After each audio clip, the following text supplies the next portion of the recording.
Salut, je suis Priscilla, la sœur que tu n'as jamais eue.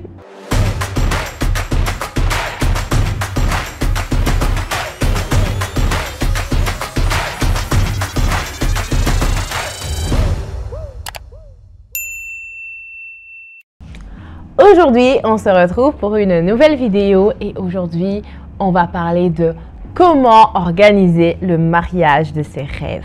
Je vous avoue, c'est un sujet que j'aime trop. Moi, j'aime trop le mariage. Et l'organisation de mon mariage a été l'une des périodes de ma vie les plus amusantes. Je me suis vraiment amusée pendant toute cette période. Mais avant de commencer la vidéo, n'oubliez pas de vous abonner, de liker et de partager aussi parce que je pense qu'il y a plusieurs personnes qui aimeraient bénéficier de ce genre de conseils. Pour ma part, lorsque je cherchais comment organiser mon mariage, il y a tellement de choses auxquelles je devais penser que j'ai aussi beaucoup regardé de vidéos sur YouTube sur comment organiser son mariage, etc., etc. Et du coup, sur base de la petite expérience que j'ai eue durant mon mariage, j'aimerais vous partager quelques petits conseils aussi pour organiser le mariage de vos rêves. Donc, le premier conseil d'abord que je vais vous donner, et je pense que si vous me suivez depuis un bon moment, vous allez un peu comprendre. Mais le premier conseil, c'est de préparer votre mariage dans la prière. Et là, je ne parle pas de la vie de couple, je parle vraiment du mariage en tant que tel. La période de mariage, c'est une période où vraiment, vous pouvez vous retrouver très secoué. C'est parfois même des périodes où l'homme et la femme se disputent énormément. Il y a beaucoup de conflits entre vous deux et tout. Personnellement, nous, c'était le cas. C'était vraiment une période très tendue entre David et moi où pour un rien, on se fâchait, pour un rien, on s'énervait. Mais c'était surtout lié aussi à un autre aspect. C'était pas forcément le mariage ou l'organisation du mariage directement, mais il y avait encore autre chose qui faisait que c'était un peu tendu. Mais vraiment, c'est une période où le diable profite. Il profite vraiment parce que la femme, elle est stressée. L'homme aussi peut être stressé. Et en fait, vous êtes tous les deux stressés. Vous voulez que les choses se passent bien. Et au final, les choses vont pas bien parce que vous êtes en train de vous disputer et que ça ne va pas entre vous. Et donc, privilégiez vraiment des temps de qualité avec votre futur époux dans la prière pour préparer le jour du mariage. Vous savez, il y a tellement de choses aussi qui arrivent le jour du mariage. Je vais vous raconter une histoire trop triste et c'est une vraie histoire parce que c'est en fait un proche de ma tante. Ça s'est produit en fait à un proche de ma tante et cette mariée-là, elle venait de se faire coiffer, donc elle revenait du salon de coiffure et voilà, on l'a maquillée et tout. Du coup, elle rentre chez elle pour porter la robe et tout. Vous savez quoi? On ne sait pas ce qui s'est passé. Elle était toute seule dans la chambre. Elle est décédée. Imaginez-vous, le jour de son mariage, de telles choses arrivent. Il y a des personnes qui connaissent des accidents le jour du mariage ou la veille ou quelques jours avant. Il y a des personnes qui connaissent vraiment des turbulences. Il y en a qui perdent leur travail. Enfin, il se passe des choses incroyables autour du mariage. C'est pour ça, ne prenez pas du tout à la légère cette étape qui est cruciale, qui est importante dans l'organisation du mariage de votre mariage parce que je vous promets que ça peut constituer après une blessure par rapport à tout ce qui va se passer. Vous savez, dans la période de mariage, c'est une période où les yeux sont braqués sur vous. Vous avez la lumière sur vous. Il y a des personnes qui sont contentes, il y a aussi des personnes qui vont chercher à vous décourager. Entre la liste des invités adressés, choisir une salle, la décoration, discuter avec les différents prestataires et tout ce que ça implique, l'argent, les finances, tout ça, je vous promets, c'est une situation qui peut être très stressante. Alors préparez cela d'abord dans la prière. Ensuite, deuxième étape, c'est de trouver une date. Et je vous promets que trouver une date n'est pas si facile que ça parce qu'en fait, ça ne dépendra pas uniquement de vous. Parfois, vous avez une date précise que vous avez vraiment envie que ce soit à ce moment-là. Mais parfois, il y a certains membres de la famille qui ne seront pas là, qui ne seront pas disponibles et parfois aussi, vous ne trouvez pas de salle disponible à cette date. Et donc, trouver la date est également un défi lorsque vous organisez votre mariage. C'est pour ça, moi, je vous conseille de vous y prendre à l'avance. Vraiment minimum 1 an à l'avance. Parce que des fois, et là c'est surtout en Europe, hein, parfois vous voulez faire un mariage même en juillet par exemple, mais il faut d'abord s'arranger que les membres de la famille qui sont à l'étranger, ils peuvent avoir leur congé au travail et pour ça il faut faire des demandes et tout, et comme ça ils peuvent venir. Est-ce que ça convient à un grand nombre de personnes? Certainement ça ne va pas non plus convenir à tout le monde, hein, mais que ça convienne aux personnes les plus chères à vos yeux, donc notamment vos parents, vos frères et sœurs, ceux qui vivent peut-être à l'étranger. Est-ce qu'ils pourront être là? Est-ce qu'ils peuvent ou pas? Laissez-leur aussi le temps de s'organiser financièrement parlant. S'il faut voyager, il faut payer des billets. Donc vraiment, trouver une date n'est pas si facile. Moi, je vous avoue que j'ai pas suivi ce conseil-là et que en fait, pour tout vous dire, la date de mon mariage, c'est pas moi qui l'ai choisi, c'est pas mon mari non plus, c'est Dieu. Dieu nous avait dit, vous allez vous marier le 9 avril 2022. Et vu que c'est Dieu qui avait orchestré ça, en fait, tout a été organisé de sorte que cette date-là correspondait. Je voulais absolument me marier dans une certaine salle parce que moi, je me suis mariée à Kinshasa. Je me suis mariée dans cette salle-là et je vous promets, moi j'ai réservé cette salle-là 1 mois à l'avance. 1 mois à l'avance. Ça, c'est quelque chose, je pense que les gens, généralement, ils font pas ça. Mais 1 mois à l'avance, j'ai réservé cette salle et tous les week-ends de ce mois-là étaient pris, sauf le 9 avril. Et franchement, pour moi, c'était un clin d'œil. Je me suis dit, c'est bon. C'était vraiment notre salle et c'était vraiment réservé uniquement pour nous. Et j'étais hyper contente, hyper contente. Donc voilà, trouvez votre date. C'est pas si facile que ça parce qu'il faut que ça corresponde aussi aux agendas des autres personnes qui vous entourent. 3e étape, le nombre d'invités. Là encore, c'est quelque chose. Dans nos familles africaines, on sait, on est généralement très nombreux. Et parfois, on a envie d'inviter tout le monde. Le problème, c'est que plus il y a de monde, plus c'est coûteux. Une fête de mariage avec 100 personnes, c'est différent avec une fête de mariage là où il y a 400 personnes. Il faut nourrir 400 personnes, il faut que 400 personnes puissent boire. Et ils ne vont pas boire juste une boisson, ils vont boire 3-4 fois, 2-3-4 fois, vous imaginez. Donc tout est multiplié par 400. Il va falloir faire des invitations, il va falloir faire les tables, la décoration, les chaises à louer, tout. Et trouver une salle, parce qu'il faut savoir aussi, 400 personnes dans une salle, ça veut dire que vous aurez une très grande salle. Et plus la salle elle est grande, plus ça coûte aussi énormément d'argent. Voilà pourquoi moi je vous conseille d'inviter des personnes que vous connaissez, des personnes avec qui vous avez une histoire, des personnes avec qui vous avez un vécu, surtout si vos moyens sont limités. Si vous n'avez pas de budget préétabli, si vos moyens sont illimités, franchement amusez-vous, invitez les personnes que vous avez envie d'inviter. Et ça aussi, c'est aussi un challenge parce que vous, en tant que mari, enfin futur mari et future femme, vous avez vos connaissances, vous avez vos amis, etc. Mais sachez que vos parents aussi sont là. Ils auront envie d'inviter leurs amis, leurs collègues, des personnes qui vous ont peut-être aussi vu grandir. Il y aura des temps, peut-être vous n'avez aucune affinité avec ces personnes-là, mais vos parents, tellement qu'ils ont de l'affinité avec eux, ils ont grandi avec eux, il y a une histoire, ils ont une relation, ils ont envie de vivre le bonheur là avec eux également. Il faudra ouvrir votre cœur, avoir vraiment un très grand cœur pour pouvoir faire de la place aussi aux invités de vos parents. Et c'est pas que vos parents, c'est aussi vos futurs beaux-parents qui auront aussi des invités à proposer. Sans compter aussi, parfois, il y a des amis qui disent « Oui, est-ce que je peux venir avec ma fiancée? Est-ce que je peux venir ?» et tout. Et ça, c'est quelque chose de très difficile. Surtout lorsque vous allez établir même la liste des tables. Ouh, c'est vraiment un défi. Je pense que ça a été la chose la plus difficile pour moi à faire parce que moi, pour mon mariage, nous, on a scindé notre mariage en 3 et à cause du fait justement que mes parents connaissent beaucoup de gens, on n'a pas voulu réunir tout le monde au même endroit, le même jour et en même temps. Donc en fait, ce qu'on a fait, c'est qu'on a fait 3 fêtes et à chaque fois, il y avait des invités différents dans chaque fête, sauf bien sûr les membres de famille qui étaient là dans les 3 fêtes. Mais sinon, on n'a pas non plus voulu infliger ça à nos invités de préparer 3, 4, 5 tenues parce que c'est notre mariage. Non. Alors, on a juste voulu, bon, on sépare les fêtes et à chaque fois, on invitera différentes personnes. Pour nous, en fait, ça a été la meilleure solution que de réunir tout le monde en un seul endroit et faire tout, on se disait que ça allait vraiment créer beaucoup de désordre. Et puis 400 personnes dans une salle de fête, enfin, c'est étouffant. Il vaut mieux être encore 200 personnes et on s'était arrêté justement à 200-250 personnes à chaque fois dans les soirées. Et ça, c'était vraiment quelque chose de formidable. Enfin, en tout cas, moi, j'ai beaucoup aimé et c'est l'essentiel d'ailleurs. Quatrième point, à ce moment-là, en fait, vous pouvez établir aussi votre budget de mariage.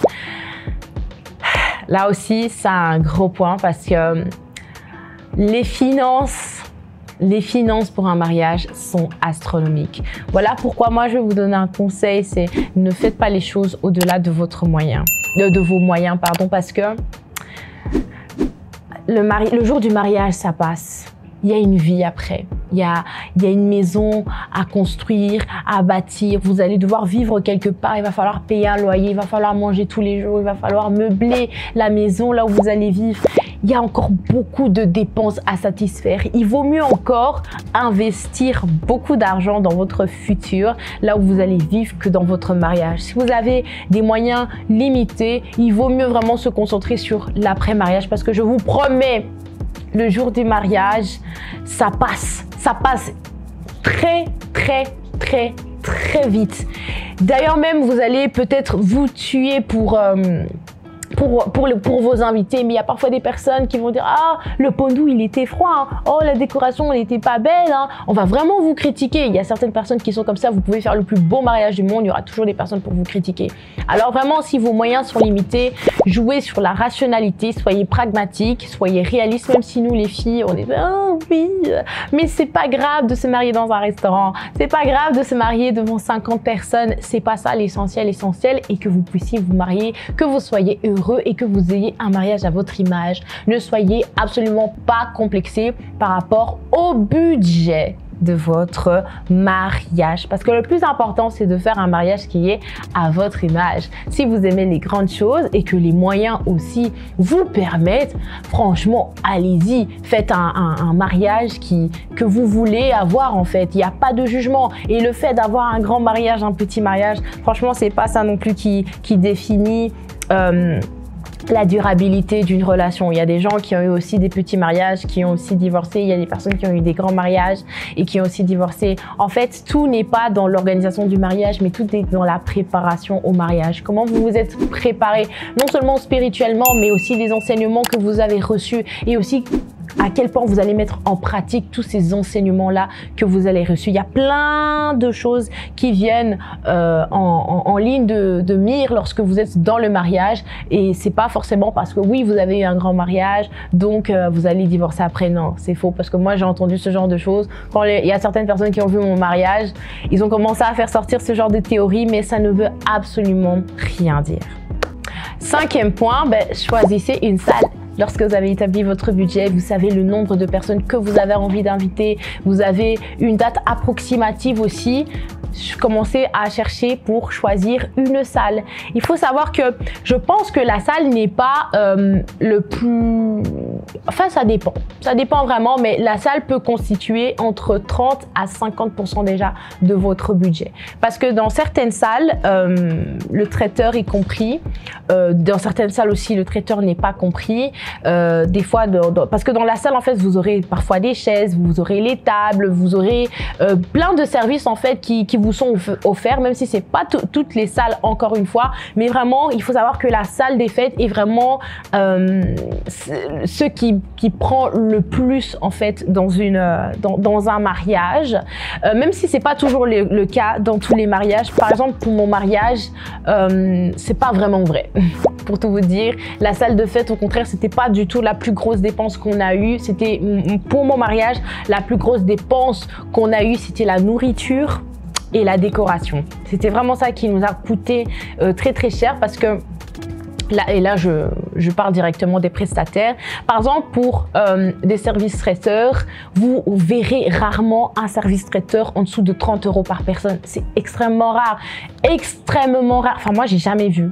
Honnêtement, j'ai jamais vu. Ça commence toujours aux alentours de 45 €, 50 €, voire 60 €. Moi, par exemple, dans notre mariage, moi, je me suis mariée à Kinshasa, donc c'était en dollars. Et bon, je vais pas donner le prix parce que j'ai pas envie qu'il commence à avoir des calculs et tout, hein, mais c'était quelque chose. C'était vraiment par personne, c'était waouh, j'étais choquée. J'ai dit waouh, tout ça simplement pour un mariage, il faut vraiment dépenser autant. Et ce nombre de personnes que tu as, par exemple, on va dire que le plat il coûte 50 $, enfin un buffet, une personne c'est 50 $. Maintenant tu as 400 personnes, tu fais 400 fois 50, tu es à 20 000 $. Tu t'imagines 20 000 $ rien que pour la nourriture. Et tandis que si tu as juste une cinquantaine de personnes, ben là ça se réduit déjà, on est à 2500 $. Donc vraiment, même le nombre de personnes que vous invitez aura vraiment une incidence sur toutes les dépenses que vous aurez à faire par la suite. C'est pour ça vraiment, lorsque vous choisissez une salle, sachez que ce sera vraiment le gros de dépenses. Moi je sais que dans beaucoup de salles en Belgique, à Bruxelles pour être précis, on est au-delà de 10 000 €. Au-delà de 10 000 €. Je connais même une salle qui est à 25 000 €. Donc, pour vous dire que... Et il y a plein de gens qui se marient dans cette salle de fête-là. Il y a des salles de fête à 15 000 €. Après, ça existe aussi des salles de fête à 5 000 €. Tout dépend de votre standing, tout dépend de ce que vous voulez. Est-ce que vous voulez quelque chose de royal, de princier? Ben, la salle de fête aussi, elle ira avec tout ce qui est royal, tape à l'œil, etc. Vous pouvez aussi très bien vous marier dans votre jardin. Par exemple, là, ça vous coûtera absolument rien du tout. Mais généralement, lorsque vous vous mariez dans une salle de fête, vraiment, ça coûte très cher et ça va prendre une grande partie de votre budget. Sixième point, faites le top 3 de vos priorités dans votre mariage. Qu'est-ce que je veux dire par là? C'est que dans votre mariage, tout ne sera pas parfait, d'accord? Et vous n'allez pas miser énormément d'argent dans tout. Alors, prenez 3 choses sur lesquelles vous avez envie vraiment de mettre l'accent, sur lesquelles vous avez vraiment envie de mettre l'accent et sur lesquelles vous n'allez pas douter ou être énervé pour vraiment investir et mettre de l'argent dedans. Moi, je vais vous donner un exemple de ce que nous, on a fait dans notre mariage. C'est que moi, j'ai vraiment voulu mettre l'accent sur la décoration. C'était vraiment le point, voilà, la décoration. Je me disais, je veux une très belle décoration. Deuxième point, c'était la nourriture. Je disais, il faut que les gens mangent et qu'ils soient fatigués de manger. Donc, s'il faut même qu'on... Moi, je sais qu'on avait vraiment débordé. Quand je dis on a débordé, dans le sens où on avait invité 200 personnes, mais le traiteur, c'était pour plus de 350 personnes. Pour tout vous dire, il y a des gens qui sont partis avec la nourriture. La nourriture est restée aussi. Enfin, moi, je voulais vraiment que les gens mangent bien à mon mariage et qu'il n'y ait pas de manquement, etc., etc. Donc moi, comme j'ai dit, la décoration, la nourriture et troisièmement, les photos et les vidéos. Ce sont vraiment les points sur lesquels moi, j'ai voulu mettre un très gros accent et on a vraiment souhaité mettre le paquet en fait sur ça. Et même s'il y avait d'autres points qui interviennent aussi dans le mariage, mais ce sont des points sur lesquels je me suis dit, écoute, ici, je veux être raisonnable sur les prix par contre. Si je voyais qu'il y avait des prix qui étaient beaucoup trop élevés, je disais non, je prends pas ça, même si c'est beau, c'est qualitatif et tout, mais je peux prendre quelqu'un de beaucoup moins cher, un prestataire qui est beaucoup moins cher, qui va aussi m'offrir un service qui sera aussi de qualité, mais qui sera pas aussi cher que l'autre personne. Donc voilà, parce que tout ne sera pas parfait dans votre mariage et tout n'a pas à être au top de chez top. Mais s'il y a au moins 3 points sur lesquels vous vous dites non, par exemple, vous pouvez aussi vous dire, moi dans mon mariage, ce sera vraiment l'ambiance. Mais si c'est l'ambiance sur lequel vous avez envie de miser dans votre mariage, misez sur un très très bon DJ, un très très bon DJ qui vraiment, quand je dis très très bon DJ, qui viendra avec un matériel de malade lorsqu'il y aura l'ouverture de bal, il y aura les feux d'artifice, il y aura les fumigènes, tout ça, s'il faut miser sur ça parce que vous avez envie de ça, misez sur ça, mais vous ne pourrez pas miser sur tout à la fois. C'est pour ça que je vous conseille d'avoir un top 3 des priorités pour votre mariage. Dernier point, et ça c'est un point très logique, c'est la dernière étape en tout cas, c'est de booker tous les prestataires. Encore une fois, pensez à votre budget lorsque vous êtes en train de booker vos prestataires. Pensez aussi aux prestataires qui correspondent à votre vision de votre mariage. Vous savez, par exemple, pour le maquillage, il y a des maquilleuses qui sont qui font très bien et magnifiquement bien, des maquillages très fournis, etc. Mais peut-être c'est même pas votre truc. Vous voulez quelque chose de léger, quelque chose de soft. Dirigez-vous vers des personnes qui correspondent à vos valeurs, qui correspondent à ce que vous avez envie de dégager le jour de votre mariage. Et vous allez voir, tout va très bien se passer. Et pour clôturer, ce sera mon mot de la fin, c'est faites un mariage qui est à votre image. Le mariage de rêve, c'est un mariage qui vous correspond. C'est pas un mariage d'Instagram, c'est pas je veux ceci, je veux cette robe parce que telle a fait ceci, parce que elle a fait cela, lui il a fait cela, elle s'est mariée là, moi aussi je dois me marier là. Non, le mariage de vos rêves, c'est le mariage qui vous correspond et il n'existe pas jusqu'à ce que vous-même vous l'organisiez et que vous puissiez le créer. En tout cas, j'espère que cette vidéo, elle vous aura plu. En tout cas, moi, j'ai trop aimé vous donner ces petites étapes et tout parce que comme je l'ai dit au début, moi, j'ai trop aimé organiser mon mariage. Des fois, je dis même à mon mari, écoute, chaque année, on doit se marier parce que j'aimerais tellement organiser, mais bon, les finances, voilà. Il n'y a pas que ça à faire dans la vie, se marier. Mais si je pouvais me marier chaque année avec mon mari, franchement, je le ferais parce que j'aime beaucoup organiser des mariages, enfin en l'occurrence le mien. Mais voilà, j'espère que cette vidéo elle vous aura plu. N'oubliez pas de liker, de partager, mais aussi de commenter. Et vous pouvez toujours partager avec moi une étape que je n'ai peut-être pas citée dans cette vidéo. Et racontez-moi aussi comment s'est passée l'organisation de votre mariage. Ça m'intéresse vraiment, vraiment fort. On se retrouve la semaine prochaine pour une nouvelle vidéo. Bye bye!